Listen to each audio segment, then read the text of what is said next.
Welcome to chemistry planet. आज के इस वीडियो लेक्चर में हम डिस्कस करने वाले हैं लेविस एसिड बेस कॉन्सेप्ट। ये कॉन्सेप्ट दिया था जीएन लेविस ने 1923 में और बाद में इसको फर्दर डेवलप किया 1938 में। According to this concept, any substance which has tendency to accept an electron pair to form a covalent bond is a Lewis acid। या सिंपली मैं कह सकता हूँ कोई भी स्पीशी जो इलेक्ट्रॉन पेयर एक्सेप्ट कर सकता है to form a covalent bond, उसको हम कह सकते हैं लेविस एसिड। और जिस स्पीशी में इलेक्ट्रॉन पेयर डोनेटिंग कैपेसिटी होगी, टेंडेंसी होगी, उसे हम कहेंगे लेविस बेस। तो इसका मतलब ये हुआ कि लेविस एसिड बनने के लिए एक एम्प्टी ऑर्बिटल होना चाहिए ताकि वो इलेक्ट्रॉन पेयर एक्सेप्ट करे, यानी vacant orbital is must to become a Lewis acid. या मैं कह सकता हूँ कि लेविस एसिड्स और इलेक्ट्रोफाइल्स, क्योंकि उनको इलेक्ट्रॉन की तलाश रहती है, इलेक्ट्रॉन पेयर की ज़रूरत रहती है, वो इलेक्ट्रॉन लविंग होते हैं, इलेक्ट्रॉन पेयर एक्सेप्टर होते हैं। इसी तरह से लेविस बेस के लिए जो कंडीशन है वो है एक इलेक्ट्रॉन पेयर, चाहे वो नेगेटिव चार्ज के फॉर्म में हो या फिर लोन पेयर के फॉर्म में।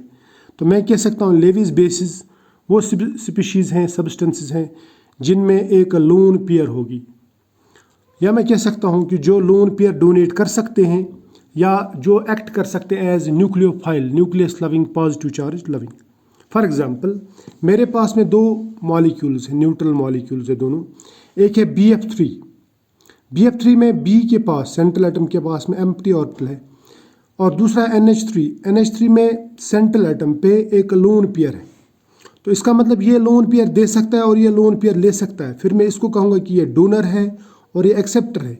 या मैं सिंपली कह सकता हूँ ये एक्सेप्टर जो है इसे हम लेविस एसिड कह सकते हैं, इलेक्ट्रोफाइल कह सकते हैं, इलेक्ट्रॉन लवर कह सकते हैं, और ये जो है ये इलेक्ट्रॉन डोनर है तो मैं इसको कह सकता हूँ ये न्यूक्लियोफाइल है, ये लेविस बेस है। जब इन दोनों के बीच में बॉन्ड बनेगा तो इलेक्ट्रॉन डोनेट नाइट्रोजन करेगा और इलेक्ट्रॉन एक्सेप्ट ये बोरॉन करेगा। तो इस तरह का एक कोऑर्डिनेट बॉन्ड बनेगा इन दोनों के बीच में। तो ये एक्सेप्टर है, ये डोनर है, ये एसिड है, ये base. Electron pair acceptor acid, electron pair donor base, बस इतना आपको याद रखना है। तो इसका मतलब ये भी हुआ कि aluminium chloride, iron chloride, BF3, BeCl2 etcetera जो स्पीशी है जिनके पास में एम्प्टी ऑर्बिटल्स हैं, वो स्पीशीज एक्ट कर सकती है एज लेविस एसिड। और species like ammonia, water molecule या अल्कोहल या थायोल्स या OH negative ion, CN negative ion, SH negative ion, जिनके पास लोन पेयर्स है वो एक्ट कर सकते हैं एज ए लेविस बेसिस। अब लेविस बेसिस भी दो तरह की हो सकती है, ये न्यूट्रल भी हो सकती है और ये नेगेटिव चार्जड स्पीशी भी हो सकती है। यानी ये जो इलेक्ट्रॉन पेयर है ये न्यूट्रल फॉर्म में भी हो सकता है जैसे लोन पेयर, या ये नेगेटिव चार्ज की वजह से भी हो सकता है जैसे ये है यहाँ पे नेगेटिव चार्ज की वजह से एक इलेक्ट्रॉन पेयर आ गया। तो दीज आर बेसिस। हमने ये देखा कि लेविस एसिड्स क्या है, लेविस बेसिस क्या है। अब इनकी क्लासिफिकेशन देखते हैं, classification of acids and basis. सबसे पहले हम एसिड्स को क्लासिफाई करेंगे, बेसिस को तो क्लासिफाई कर भी चुके हैं हम और फर्दर भी क्लासिफाई करेंगे, लेकिन ज़्यादा ज़रूरत नहीं है। पहले हम एसिड्स को देखते हैं कि लेविस एसिड कौन कौन सी स्पीशी हो सकती है, किस तरह के मॉलिक्यूल्स हो सकते हैं। देखो, एसिड्स में सबसे पहले लेंगे हम molecules possessing a central atom with less than an octet of electron. कोई भी आप मॉलिक्यूल ले लो, अगर उसके सेंट्रल एटम पे ऑक्टेट कंप्लीट नहीं है, लेस देन 8 इलेक्ट्रॉन्स हैं, तो समझ लेना कि वो लेविस एसिड है। फॉर एग्जांपल BF3 में बोरान पे 2 तो 4 2 6 ही इलेक्ट्रॉन मौजूद है, ऑक्टेट कंप्लीट नहीं है, 8 इलेक्ट्रॉन नहीं है। यहाँ पे सिर्फ 4 है, यहाँ पे भी 6। तो इसका मतलब these central atoms are electron deficient. Electron deficient है तो ये इलेक्ट्रॉन पेयर एक्सेप्ट कर सकते हैं, तो दीज आर लेविस एसिड्स। इसी तरह से FeCl3 पे ये भी इलेक्ट्रॉन डेफिशिएंट है, ये भी इलेक्ट्रॉन पेयर एक्सेप्ट कर सकता है। तो molecules possessing a central atom with less then 8 electrons या ऑक्टेट ऑफ इलेक्ट्रॉन्स और लेविस एसिड्स। दूसरा, molecules with available d orbitals on central atom. Central atom पे अगर अवेलेबल d ऑर्बिटल्स हैं तो समझ लेना कि वो लेविस एसिड है। अब आपको सिर्फ इतना याद रखना है, फर्स्ट और सेकंड पीरियड एलिमेंट्स को छोड़ के जितने भी बाकी एलिमेंट्स है, third period, fourth period, so on, उनके पास में एम्प्टी डी ऑर्बिटल्स रहते ही रहते हैं। अब ये कैसे मैं आपको समझाता हूँ। सपोज कार्बन है, कार्बन का एटॉमिक नंबर है 6, तो electronic configuration 1s2 2s2 2p। इसमें दो ही शेल्स हैं, तो इसमें पहले शेल में एक सब शेल, दूसरे में दो सब शेल, s और p, d तो नहीं आएगा। अब इसी का एक और कंजीनियर है, इसी के नीचे जो रहता है एलिमेंट वो है सिलिकॉन। सिलिकॉन का एटॉमिक नंबर है 14। इसकी अगर इलेक्ट्रॉनिक कन्फिग्रेशन देखेंगे वो है 1s2 2s2 2p6 और फिर 3s2 3p2 और 3d 0 रहेगा, क्योंकि इसमें थर्ड शेल है तो इसमें 3 सब शेल्स होंगे। जितना कोई शेल नंबर रहता है उतने उसमें सब शेल्स भी रहते हैं। जैसे पहले शेल में एक ही सब शेल, दूसरे शेल में 2 सब शेल, तीसरे शेल में 3 सब शेल। अब इसकी इलेक्ट्रॉनिक कन्फिग्रेशन क्या है, 1s2 2s2 2p6 3s2 3p2। ये 3d में तो कोई इलेक्ट्रॉन नहीं है। अब जब ये मॉलिक्यूल बनाता है लाइक SiF4, तो उस वक्त क्या होता है, यहाँ का इलेक्ट्रॉन यहाँ पहले एक्साइट होके जाता है, तो इलेक्ट्रॉनिक कन्फिग्रेशन होती है 3s1 3p3। उसके बाद में इनकी हाइब्रिडाइजेशन होती है यहाँ से यहाँ तक sp3, और ये 4 बॉन्ड्स बनाते हैं। बाकी ये जो ऑर्बिटल्स हैं d ऑर्बिटल्स, ये खाली रह जाते हैं। तो ये 5 एम्प्टी d ऑर्बिटल्स जो हैं ये इलेक्ट्रॉन पेयर एक्सेप्ट कर सकते हैं। फॉर एग्जाम्पल, अगर मैं SiF4 को 2f नेगेटिव के साथ में रिएक्शन कराऊंगा तो ये बनाएगा SiF6 और 2 नेगेटिव। अब ये जो 2f है ये इसके साथ कोऑर्डिनेट बॉन्ड बनाएंगे, ये इसको अपने इलेक्ट्रॉन पेयर्स देंगे, क्योंकि इसके पास में इलेक्ट्रॉन पेयर लेने की क्षमता है। इसके पास में एम्प्टी ऑर्बिटल्स है, empty d orbitals. So we can say ये जो सिलिकॉन है SiF4 में ये इलेक्ट्रॉन पेयर एक्सेप्ट कर सकता है, तो ये SiF4 को लेविस एसिड बना देता है। इसी तरह से टिन क्लोराइड जो है ये भी, इसके पास में भी एम्प्टी d ऑर्बिटल्स हैं, ये भी इलेक्ट्रॉन पेयर्स एक्सेप्ट कर सकता है और बॉन्ड बना सकता है। जैसे अगर SnCl4 का 2Cl नेगेटिव के साथ में रिएक्शन लगाएंगे तो ये बनाएगा SnCl6 2 नेगेटिव। यहाँ पे भी 2 नए कोऑर्डिनेट बॉन्ड बनेंगे, तो SnCl4 भी लेविस एसिड है, क्योंकि इसके पास में भी एम्प्टी d ऑर्बिटल्स हैं। कुछ और भी एग्जांपल्स हैं, लाइक PF3 है, PF5 है, या फिर FeCl4 है, सॉरी ये TeCl4 है, ये TeCl4 है, FeCl नहीं, ये TeCl4 है, SeF4 है, या टाइटेनियम टेट्राहेलाइड है TiX4, जर्मेनियम टेट्राहेलाइड है। तो these halides form adducts with a number of organic molecules, क्योंकि इनके पास में एम्प्टी d ऑर्बिटल्स हैं तो ये किसी के साथ में भी बॉन्ड बना सकते हैं, एज लेविस एसिड एक्ट कर सकते हैं। और तीसरी जो क्लास है लेविस एसिड्स की वो है कैटायंस। अगर थ्योरेटिकली देखा जाए तो हर एक कैटायन लेविस एसिड है, क्योंकि हर एक कैटायन के पास में इलेक्ट्रॉन डेफिशिएंसी रहती है, एम्प्टी ऑर्बिटल रहता है, तो वो एज लेविस एसिड काम कर सकते हैं थ्योरेटिकली। लेकिन प्रैक्टिकली जब देखा जाए तो सभी positively charged cations as a Lewis acid नहीं है। फॉर एग्जांपल, अगर मैं एल्कली मेटल्स की बात करूंगा, एल्कली मेटल्स में ये जो लेविस एसिड कैरेक्टर है ये नेग्लिजिबल है, ये इलेक्ट्रॉन पेयर एक्सेप्ट नहीं कर सकते। जैसे सोडियम या पोटेशियम, ये इलेक्ट्रॉन पेयर एक्सेप्ट नहीं करते, क्योंकि इनमें स्टेबल इलेक्ट्रॉनिक कन्फिग्रेशन है। Na पॉजिटिव में 10 इलेक्ट्रॉन रहते हैं, 2,2,8 इलेक्ट्रॉनिक कन्फिग्रेशन। इस तरह से पोटेशियम में stable electronic configuration, octet complete, हालांकि एम्प्टी ऑर्बिटल है, ये फर्दर इलेक्ट्रॉन्स एक्सेप्ट नहीं करता।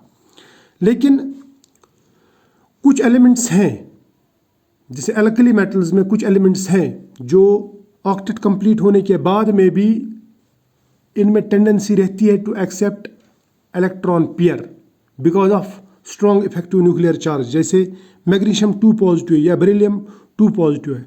लेकिन बाकी जो है, बाकी एल्कली मेटल्स जिनका ऑक्टेट कंप्लीट है, like calcium 2 positive, strontium 2 positive, barium 2 positive है, इनमें लेविस एसिड कैरेक्टर बहुत ही वीक रहता है। एल्कली मेटल्स में तो नेग्लिजिबल है, लेकिन इनमें बहुत ही वीक। लेकिन 2 एलिमेंट्स ऐसे हैं एल्कलाइन अर्थ मेटल्स में, जैसे मैग्नीशियम है और बेरिलियम 2 पॉजिटिव हैं, जो ऊपर रहते हैं दोनों, वो छोटे हैं, इनका इफेक्टिव न्यूक्लियर चार्ज ज़्यादा रहता है, इसलिए ये लेविस एसिड कैरेक्टर दिखाते हैं, इनमें कुछ टेंडेंसी है। अब मेटल आयन्स जैसे, या मैं कैटायन्स बोलूँगा सिंपली, जिनमें 3 पॉजिटिव चार्ज होगा, like aluminium 3 positive, Fe3 positive, Cr3 positive extra. ये स्ट्रॉन्ग लेविस एसिड्स हैं। ये वाटर के साथ में भी रिएक्ट करके लेविस एसिड कैरेक्टर दिखाते हैं। फॉर एग्जांपल, अगर आप कोई भी मेटल लोगे, जैसे आपने एल्युमिनियम लिया, एल्युमिनियम 3 पॉजिटिव, तो वो 6 वाटर मॉलिक्यूल्स के साथ में ऐसा 6 कोऑर्डिनेट बॉन्ड बना के ऐसा एक कॉम्प्लेक्स बनाता है, उसके ऊपर 3 पॉजिटिव चार्ज। वाटर पे तो कोई चार्ज नहीं, तो चार्ज जो है ये यहाँ से आता है। इसी तरह से आयरन 3 पॉजिटिव, वो भी इस तरह से हेक्सा एक्वो कॉम्प्लेक्स बना सकता है। क्रोमियम जो है वो भी हेक्सा एक्वो कॉम्प्लेक्स बना सकता है। इसी तरह से हमारे पास में और एक मेटल है silver, Ag positive, positive charge है, एम्प्टी डी ऑर्बिटल है, तो ये अमोनिया के साथ में इस तरह का एक कॉम्प्लेक्स बना सकता है, डायमीन कॉम्प्लेक्स। 2 अमोनिया के साथ में कोऑर्डिनेट बॉन्ड बना सकता है, क्योंकि अमोनिया के पास में लोन पेयर है और इसके पास में एम्प्टी ऑर्बिटल्स है, तो ये अपने इससे इलेक्ट्रॉन लेके कोऑर्डिनेट बॉन्ड बना सकता है। तो यहाँ पे Ag पॉजिटिव जो है वो एक्ट करता है एज लेविस एसिड। यूजुअली क्या होता है, जब भी आप देखेंगे जितना भी चार्ज रहता है मेटल के ऊपर, उसका डबल लिगेंड्स उसके साथ में अटैच हो जाते हैं। जैसे इसके ऊपर 3 पॉजिटिव चार्ज है तो 6 लिगेंड्स अटैच हुए, और इसके ऊपर 2 +1 चार्ज है तो 2 लिगेंड्स इसके साथ अटैच हुए।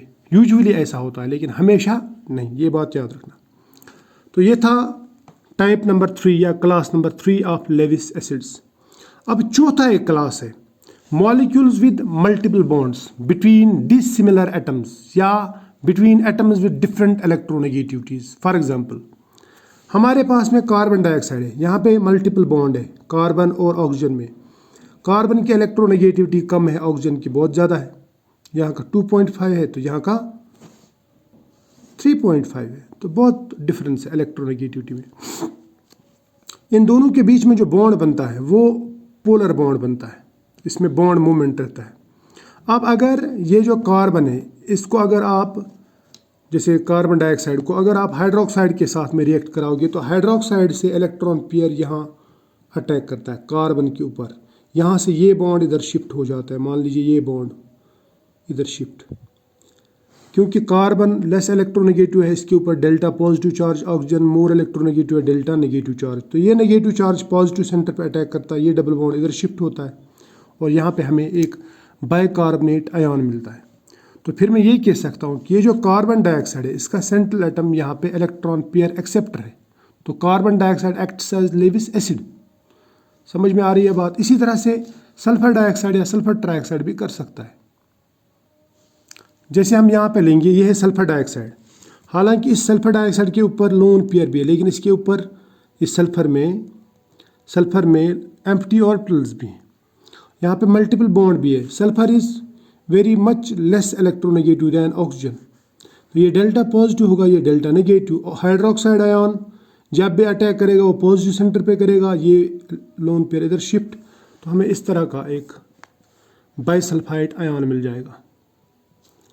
ठीक है, ये था टाइप नंबर 4, यानी मल्टीपल बॉन्ड अगर होगा डिसिमिलर एटम्स के बीच में, जिन एटम्स का इलेक्ट्रोनेगेटिविटी डिफरेंस बहुत ज़्यादा है, तो वहाँ पे वो लेविस एसिड एक्ट कर सकते हैं। इसी तरह से element with an electron sextet, अगर एक एलिमेंट है, अकेला एलिमेंट, लेकिन उसके पास में ऑक्टेट कंप्लीट नहीं है, सिर्फ 6 ही इलेक्ट्रॉन है, तो वो भी एज लेविस एसिड एक्ट कर सकता है। जैसे यहाँ पे देखो, यहाँ पे ऑक्सीजन है, ऑक्सीजन के ऊपर 6 इलेक्ट्रॉन्स हैं वैलेंस शेल में, यहाँ पे 2 इलेक्ट्रॉन्स की जगह है। अगर इसको आप SO3 2 नेगेटिव यानी सल्फाइड आयन के साथ में इसका अगर आप रिएक्शन लगाएंगे तो ये सल्फर इसको अपने इलेक्ट्रॉन्स डोनेट करता है। यहाँ पे एक कोऑर्डिनेट बॉन्ड बनता है बिटवीन सल्फर एंड ऑक्सीजन और ये बन जाता है सल्फेट आयन। इसी तरह से सल्फर एटम अगर रहेगा, एलिमेंट अगर रहेगा, उसके पास में भी वैलेंस शेल में सिर्फ 6 ही इलेक्ट्रॉन्स है, सेक्सटेट है, ऑक्टेट कंप्लीट नहीं है, तो वो सल्फाइड आयन के सल्फर से इलेक्ट्रॉन पेयर लेके यहाँ पे बॉन्ड बना सकता है। इसके पास में इलेक्ट्रॉन्स रहते हैं, इसके पास में नहीं है, इसका ऑक्टेट कंप्लीट है, इसका ऑक्टेट कंप्लीट नहीं है, तो यहाँ पे ऑक्टेट कंप्लीट हो सकता है, तो ये बनाएगा S2O3 2 negative ion, thiosulphate ion. ठीक है, ये हो गई एसिड्स की, लेविस एसिड्स की क्लासिफिकेशन। अब लेते हैं हम लेविस बेसिस। वो मैंने आपको पहले भी बताया कि लेविस बेसिस या तो न्यूट्रल होंगे यानी जहाँ पे कोई चार्ज नहीं होगा, सिर्फ लोन पेयर होंगे, जैसे H2O में, NH3 में, ROH में। या फिर लेविस बेस नेगेटिव हो सकता है, जैसे हाइड्रोक्साइड आयन है, Cl नेगेटिव आयन है, S2 नेगेटिव आयन है, Cl नेगेटिव आयन। एक नेगेटिव चार्ज का मतलब रहता है एक पराया इलेक्ट्रॉन और एक खुद का इलेक्ट्रॉन, तो इसका मतलब ये एक इलेक्ट्रॉन पेयर रहती है। तो such species are called negative Lewis bases, ये बात याद रखना। अब लेविस एसिड थ्योरी जो है, इसके कुछ ड्रॉबैक्स भी हैं, लेकिन इसके कुछ एडवांटेजेस भी हैं। पहला advantage, it is broader interpretation of acid base behaviour या behaviour of acids and bases. इसमें ब्रॉडर इंटरप्रिटेशन यानी इसमें बहुत सारे मॉलिक्यूल्स आ जाते हैं।